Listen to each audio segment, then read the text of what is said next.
Hi friends, welcome to my channel. 32,000 মামলা আবার যেন ফিনিক্স পাখির মতো আমাদের চোখের সামনে অবতীর্ণ হলো। হ্যাঁ, ঠিক শুনেছেন। এই 32,000 মামলা আমি আজকের এই ভিডিওটাকে 4টি পার্টে ভাগ করছি। প্রথম পার্ট হচ্ছে এর অব্যবহিত ব্যাকগ্রাউন্ডটা কী, সেটা সবাই জানি, তাহলে একটু আপনাদেরকে মনে করিয়ে দেওয়া। 2 নম্বর, গতকাল সুপ্রিম কোর্টে কী হলো। 3 নম্বর পার্ট, এই 32,000 প্লাসে কে আছে, প্লাস পয়েন্টে কারা কারা আছে, মাইনাস পয়েন্টে কারা কারা আছে। আর 4 নম্বর, এটা সবচেয়ে গুরুত্বপূর্ণ, বিচারকের বা সম্মানীয় বিচারকের মন্তব্য। আমি বারে বারে বলি যে সিনিয়র অ্যাডভোকেটস যিনি বা যিনাকে আমি নিয়োগ করেছি, তিনি আমার হয়ে কথা বলবেন, এটাই স্বাভাবিক।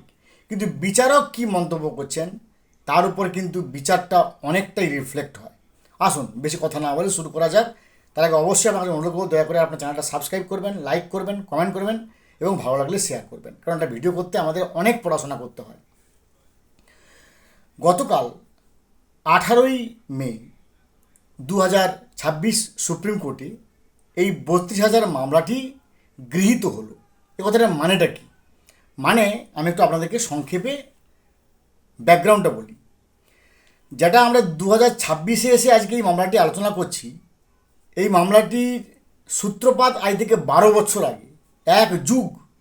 এই এই যে 32,000 মামলা এক যুগ আগে ঘটনা হয়েছে। কেন বলছি এক যুগ? না, 2014 সালের টেটের বিজ্ঞপ্তি হয়, 2015 সালে পরীক্ষা হয়, 2016 সালে নিয়োগ হয়। প্রথম নিয়োগ হয় 45,000, মাফ করবেন, প্রথমে নিয়োগ হয় 42,500। তারপর অর্থাৎ 2016 সালে নিয়োগ হয়ে যায় 42,500। 17, 18, 19, 20, 21, 22 সালে এসে একটা কোর্টে মামলা ওঠে। 2023 সালে সেই সময় কলকাতা হাইকোর্টের যিনি ছিলেন বিচারপতি, সম্মানীয় অভিজিৎ গঙ্গোপাধ্যায় মহোদয়, তিনি এটাকে পুরোটাই ক্যান্সেল করে দেন, যে পুরো। কিন্তু তারপরে তিনি 42,500 থেকে কিছু বাদ দিয়ে 36,000, তারপরে বাদ চলে যায় 32,000, অর্থাৎ ফাইনাল বাদ চলে যায় 32,000। তারপরে 2025 সালে একটা কলকাতা হাইকোর্টের ডিভিশনাল বেঞ্চে জাস্টিস তপব্রত স্যার এবং জাস্টিস ঋতব্রত স্যারের ডিভিশনাল বেঞ্চে এটা পুরো ক্লিন চিট পেয়ে যায়, সবাই আবার চাকরি ফিরে পায়। তারপর সুপ্রিম কোর্টে আবার স্পেশাল লিভ পিটিশন হয়, যেটা গতকাল 18ই মে 2026 গৃহীত হয়েছে। এই তার ব্যাকগ্রাউন্ড। বেশ, এবার আসুন গতকাল কি হয়েছে।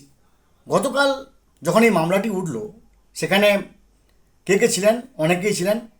সেখানে ছিলেন সম্মানীয় কল্যাণ বন্দ্যোপাধ্যায়, সম্মানীয় বিকাশ রঞ্জন ভট্টাচার্য মহোদয়, সম্মানীয় ফিরদৌস শামীম মহোদয় এবং বিভিন্ন বঞ্চিতদের বা বিভিন্ন পার্সপেক্টিভের অ্যাডভোকেটস বা সিনিয়র অ্যাডভোকেটস। তো এই বিষয়ে স্বাভাবিক, কল্যাণ ব্যানার্জি মহোদয় অনেক কথাই বললেন যে সবাই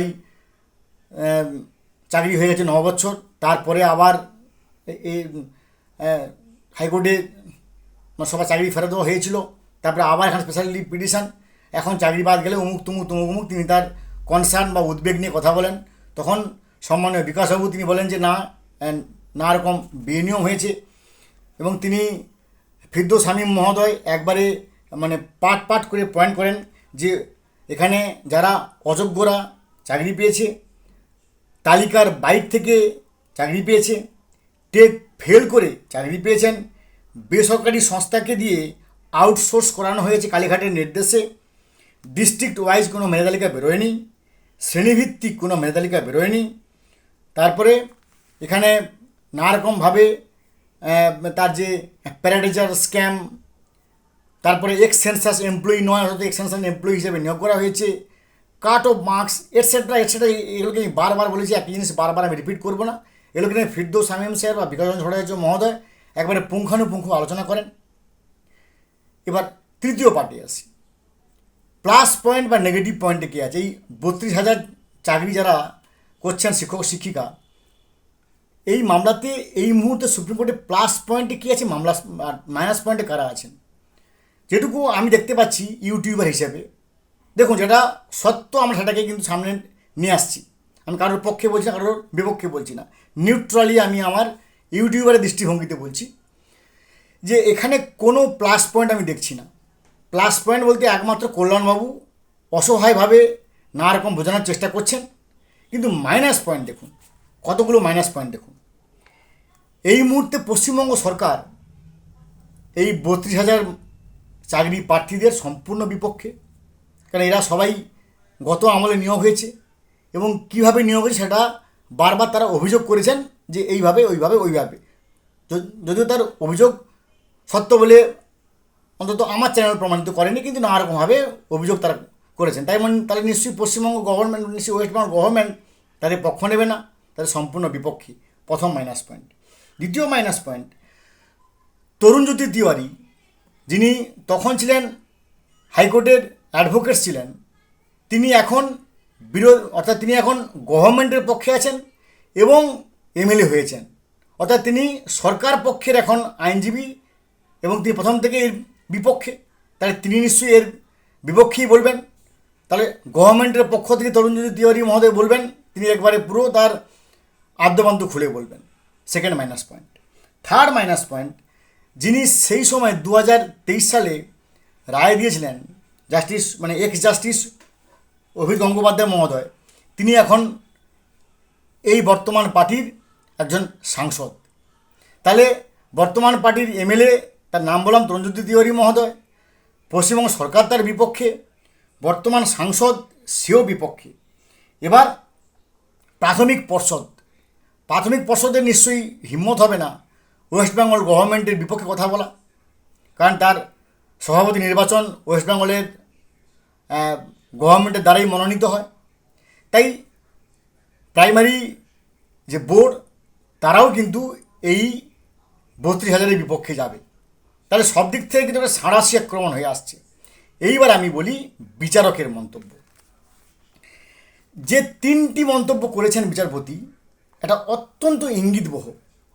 প্রথম, অর্থাৎ এই মামলাটি উঠেছিল জাস্টিস দীপঙ্কর দত্ত এবং জাস্টিস সতীশচন্দ্র শর্মার মহোদয়ের ডিভিশনাল বেঞ্চে। তো কালকে আমরা যখন লাইভ শুনছিলাম তখন দেখলাম যে জাস্টিস দীপঙ্কর স্যার তিনি প্রথমেই মন্তব্য করলেন, যারা পড়াচ্ছেন তারা ঠিকমতো যোগ্য কিনা সেটা দেখা দরকার। একটা উদ্বেগ প্রকাশ করেছেন জাস্টিস দীপঙ্কর স্যার, যে কারা পড়াচ্ছেন বা যারা পড়াচ্ছেন তারা ঠিকমতো যোগ্য কিনা সেটা দেখা দরকার। এর মধ্যে অনেক ইঙ্গিত আছে। 2 নম্বর ইঙ্গিত তিনি করেছেন, নিযুক্ত শিক্ষকরা সকলে টেট উত্তীর্ণ হয়েছেন কিনা তা নিয়েও প্রশ্ন তুলেছেন দীপঙ্কর স্যার। অর্থাৎ তিনি কিন্তু সেই টেট মামলায় পড়ে আছেন, আমাদের টেট মামলা থেকে শুরু করে তিনি সেই টেট মামলায় পড়ে আছেন, যে এনারা কে টেট পাস করেনি সেটাও কিন্তু আমার খতিয়ে দেখা দরকার। এবং 3 নম্বর তিনি বলেছেন যে এর পরে 3rd উইক অফ আগস্ট, অর্থাৎ সামনের আগস্ট মাসের 3য় সপ্তাহে তিনি প্রাথমিক শিক্ষা পর্ষদকে ডেকেছেন এবং প্রত্যেকে যারা এর সঙ্গে রেসপন্ডেন্টস কিংবা ইনকামবেন্টস কিংবা what ever it may be, প্রত্যেক কথা তিনি মন দিয়ে শুনবেন, তাই প্রত্যেকেই তিনি নোটিশ করেছেন। তো ফ্রেন্ডস, জাস্টিস যখন প্রশ্ন করছেন যে কারা পড়াচ্ছেন তারা ঠিকমতো যোগ্য কিনা এটা খতিয়ে দেখা দরকার, জাস্টিসের মনে এই সন্দেহ এসছে, আমরা ভেবে নিতে পারি যে 32,000 মামলা কিন্তু আস্তে আস্তে একটা কমপ্লেক্সের দিকে এগোচ্ছে। যাই হোক, ভালো হোক, সবার ভালো হোক, কিন্তু যারা আমাদের বাচ্চা কাচ্চাদের পড়াবে তারা যেন অবশ্যই যোগ্য হয়, এই কথা বলে আমি ভিডিও শেষ করব। ভালো থাকুন, have a good day, thanks.